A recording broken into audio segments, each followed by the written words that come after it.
म कर्नल केशव राई, भारतीय गोर्खा भूतपूर्व सैनिक तथा अर्धसैनिक संगठनको संयोजक। आज 30 तारिक अगस्तको दिन भारतीय गोर्खा भूतपूर्व सैनिक तथा अर्धसैनिक संगठनको इन्डोर मिटिङ भित्री कोटे सभा भयो। यो पाइन ट्री स्पा एन्ड रेजोर्टको सभागृहमा सभाको अध्यक्षता लेफ्टिनेन्ट कर्नल पीबी सुब्बा विशिष्ट सेवा मेडलले गर्नुभयो। अनि सभामा प्रमुख अतिथिको श्री अनित थापाज्यूको पनि उपस्थिति थियो। यसरी नै यस सभामा म स्वयं कर्नल पीके शर्मा, लेफ्टिनेन्ट कर्नल पीके राई, मेजर टीबी सुब्बा लगायत 197 जना हाम्रो भूतपूर्व सैनिक तथा अर्धसैनिकहरू जो हाम्रो भारतीय गोर्खा भूतपूर्व सैनिक तथा अर्धसैनिक संगठनका सदस्यहरू हुनुहुन्छ, उहाँहरूको उपस्थिति थियो।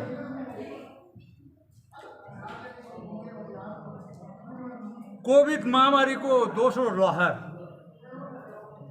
चुनाव नसक्दा नै चरममा पुगेको थियो। त्यसैले चुनाव 2021 को पश्चात कुनै भेटघाट, विचार आदान प्रदान, समीक्षा इत्यादि भएको थिएन। अहिले पनि धेरै प्रतिबन्धहरू छ। हामी आफैहरू पनि 60+ भएकोले गर्दा धेरै जोगिएर हिँड्छौँ। तरै पनि केही छलफलहरू, केही औपचारिक घोषणाहरू आवश्यक भएको हुनाले कोभिड नियमावलीको सम्पूर्ण रूपले पालन गर्दै आज यो सानो सभा गरियो। यस सभामा धेरै सदस्यहरू उपस्थित हुन उत्सुक थिए।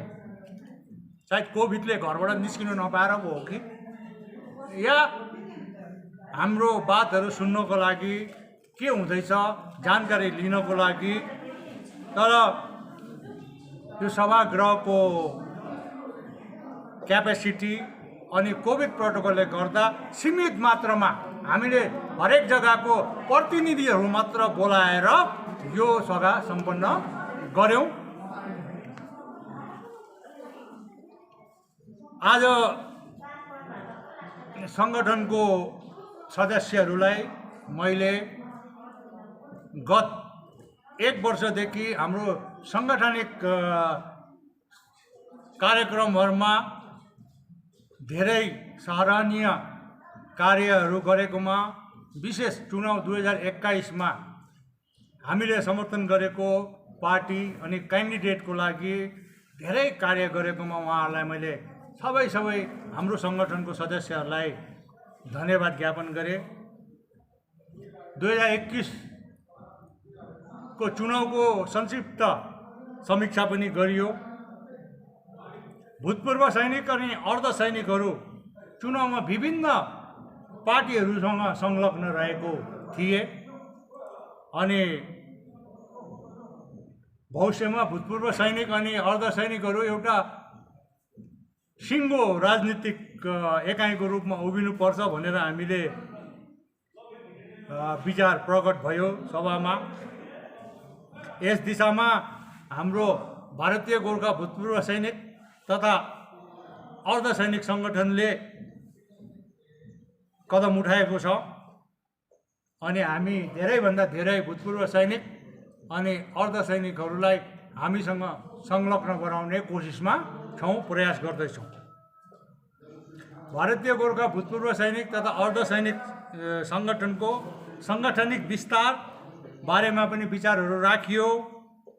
मैले हाम्रो जो एक्जिक्युटिभ बडीको 9 तारिक सानो एउटा घरभित्र मिटिङ भएको थियो, त्यसअनुसार हामीले हाम्रो संगठनको पुनर्गठन गर्ने निर्णयहरू लिएको छौँ। त्यसको बारेमा हामीले सबै सदस्यहरूलाई बतायौँ। अनि हाम्रो भूतपूर्व सैनिक अनि अर्धसैनिक सदस्यहरूलाई बताइदिनुपर्ने भनेर पनि हामीले रिक्वेस्ट गऱ्यौँ अनि यो तल्लो स्तरसम्म हामी जानेछौँ। सभामा हाम्रो अहिलेसम्म 9 रन नभएको पार्टी हाम्रो पार्टीको अध्यक्ष श्री अनित थापाज्यूले पनि आफ्नो विचारहरू राख्नुभयो। उहाँले भन्नुभयो चुनाव त आउँछ जान्छ, अहिलेसम्म हामी आन्दोलनकारी राजनीति गर्दै आयौँ। अब यो सोच र विचारमा हाम्रो परिवर्तन ल्याउनुपर्छ। हाम्रो गाउँठाउँमा हामीले विकास उन्नति गर्नुपर्छ। त्यसको लागि परिवर्तन हाम्रो सोच विचारमा, हाम्रो राजनीतिक संस्कारमा परिवर्तन आउनुपर्छ भन्नुभयो। अनि उहाँले भन्नुभयो भूतपूर्व सैनिक अनि अर्धसैनिकहरूको यस दिशामा ठुलो भूमिका रहनेछ। अनि हाम्रो 3-4जना जो वक्ताहरूले वक्तव्य दिनुभयो, आज यस सभामा जो 9 तारिक अगस्त 2021 को दिनमा हाम्रो एक्जिक्युटिभ बडीले प्रस्ताव पारित गरेको थियो।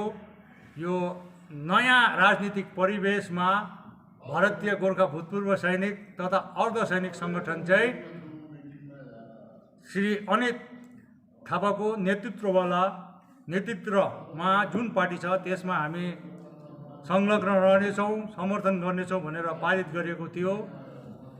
त्यसलाई औपचारिक घोषणा गर्दै हामीले खदाहरू लगाएर मूर्त रूप दिएर श्री अनित थापाज्यूको सम्बर्धना गऱ्यौँ। अनि त्यसको बादमा सभा गठन गरियो। तपाईँले राजनीतिक एफिलिएसन गरिरहनु भएको छ है, यही विषयमा लिएर है आउनेवाला जुन त्रिपक्षीय वार्ता लिएर चाहिँ तपाईँहरूको मत के छ?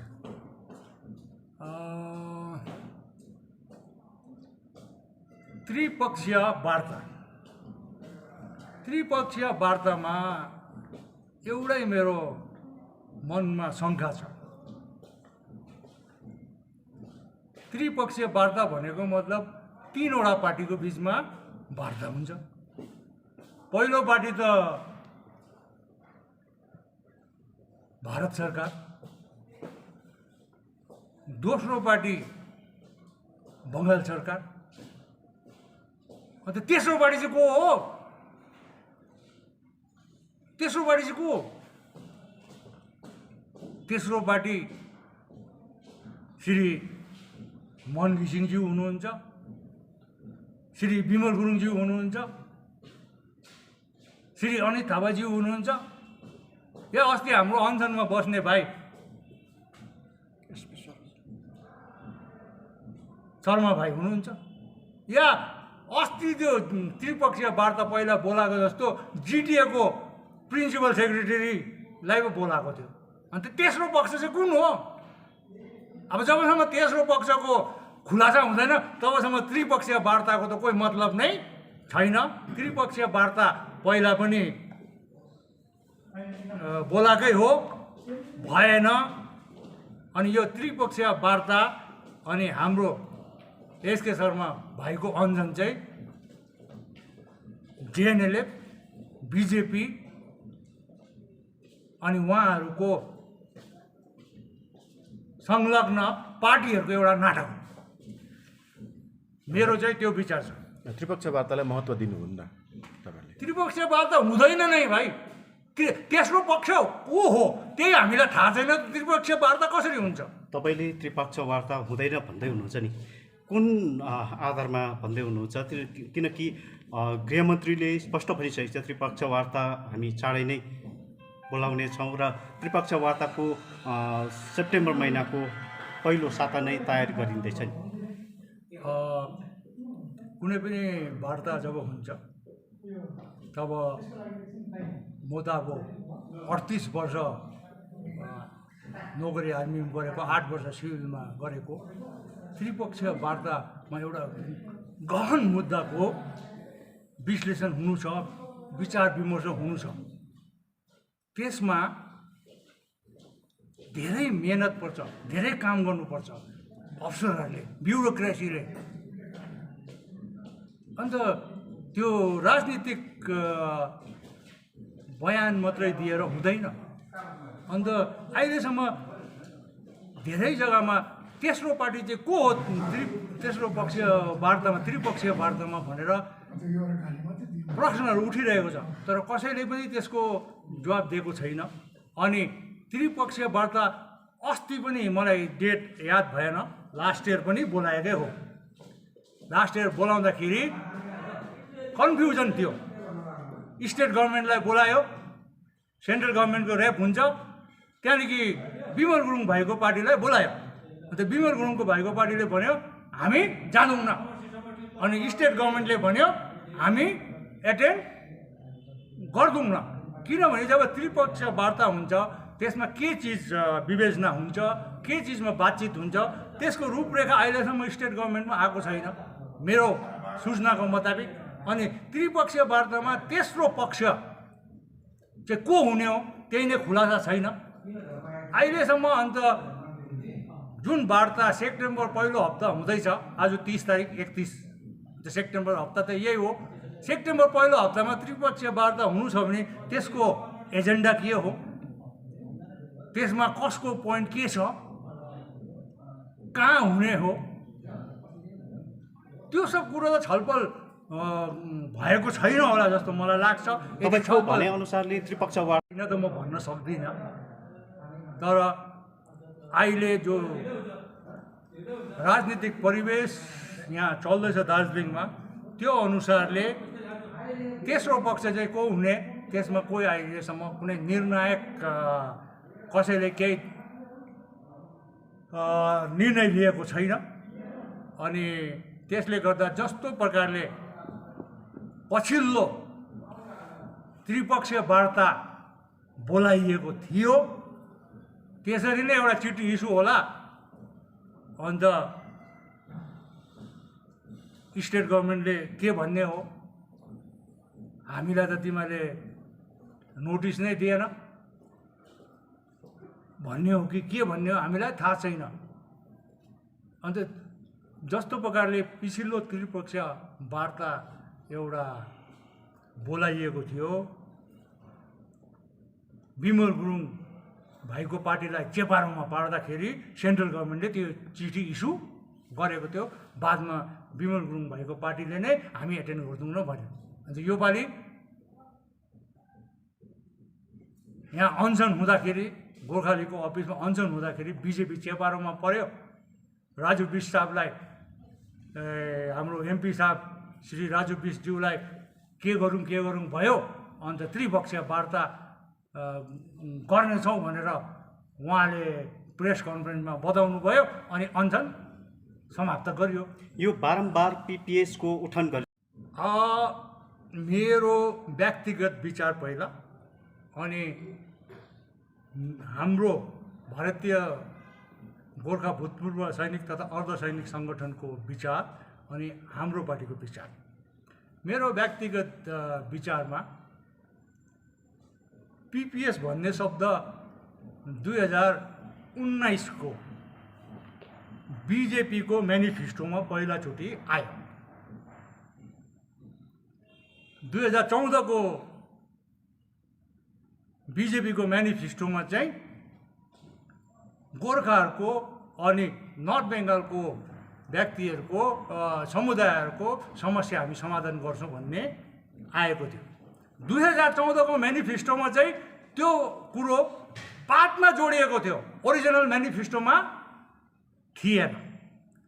गोर्खा अनि उत्तर बङ्गालको अन्य जनसमुदायको समस्याहरूको राजनीतिक समाधान हामी गर्नेछौँ भनेको थियो। त्यो आएर 2019 मा पिपिएस शब्द बन्यो। जोले त्यो पिपिएस लेख्यो नि, के उसलाई थाहा थियो पिपिएस भनेको के हो? श्री राजु बिस्ट हाम्रो एमपी साहबलाई पिपिएस भनेको के हो भन्दा हाम्रो गोर्खालीहरूको यो स्थायी समस्याको स्थायी समाधान हो भन्छन्।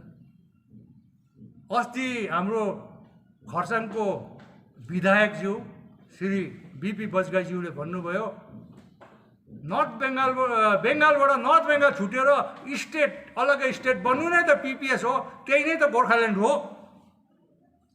अब पिपिएस शब्दको जबसम्म